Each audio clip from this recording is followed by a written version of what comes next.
जय मसीह की दोस्तों, स्वागत है आपका एक बार फिर से हमारी इस नई वीडियो में।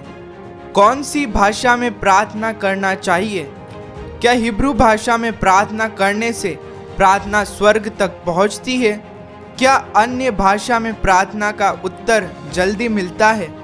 दोस्तों, आज के इस वीडियो में मैं आपको ये सारे सवालों के उत्तर बाइबल से बताने जा रहा हूँ।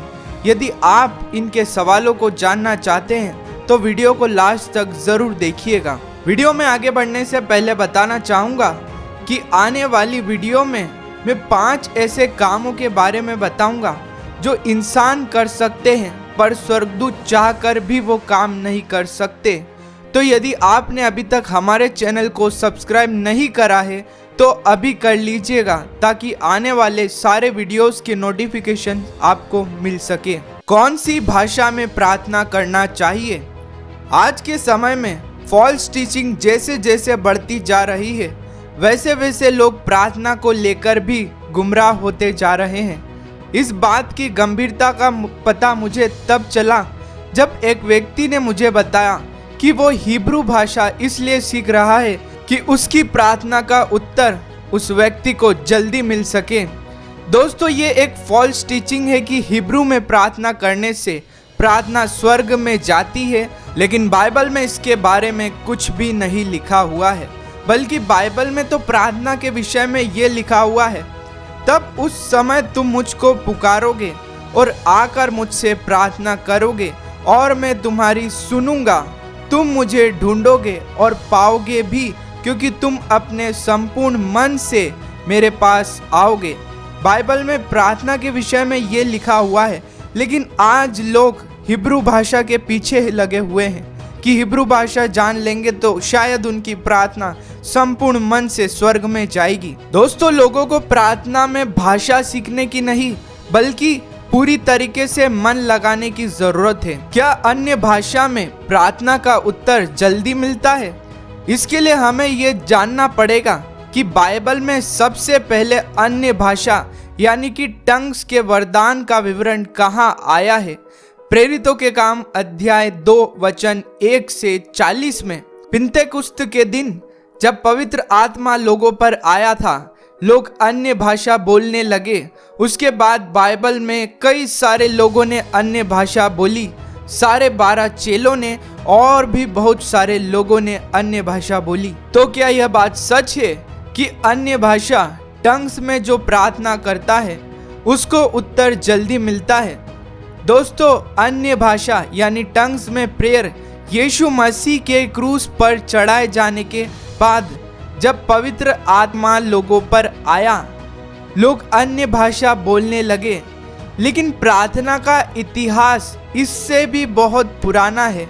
बाबा आदम के बेटे थे शेत और शेत के बेटे थे एनोश, और बाइबल में ऐसा लिखा हुआ है कि एनोश के जन्म के बाद से ही लोग प्रार्थना करने लगे। और उसके बाद बाइबल में काफ़ी शक्तिशाली प्रार्थनाएं दर्ज हुई है, जैसे मूसा की, एलिया की, राजा दाऊद की, हिजकिया की, योशिया की, और बहुत सारे बाइबल के ऐसे कैरेक्टर्स हैं जिनकी बहुत शक्तिशाली प्रार्थनाएं बाइबल में दर्ज है।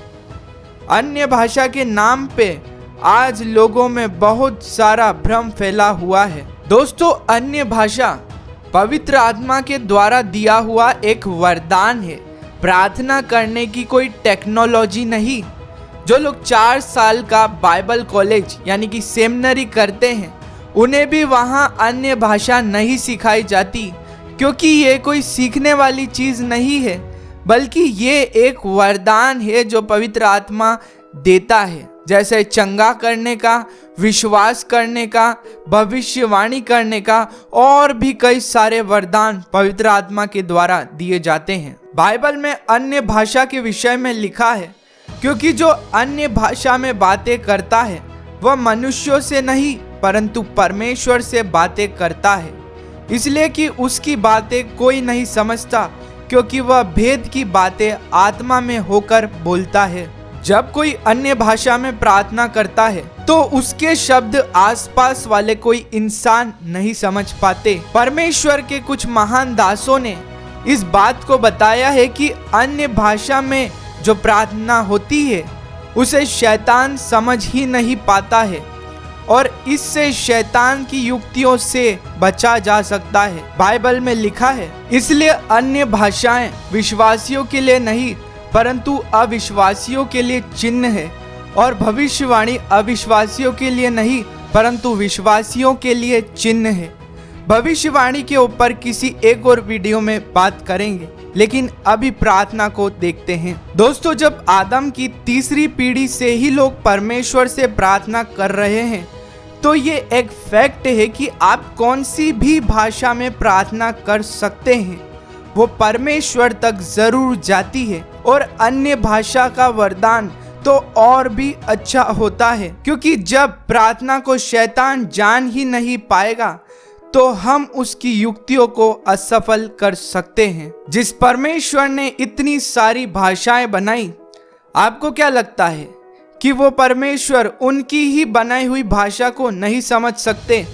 दोस्तों, ये हमारी लिमिटेशन है कि हम मनुष्य लोग ज्यादा भाषाएं नहीं समझ सकते, लेकिन परमेश्वर सारी भाषाओं को समझ सकते हैं।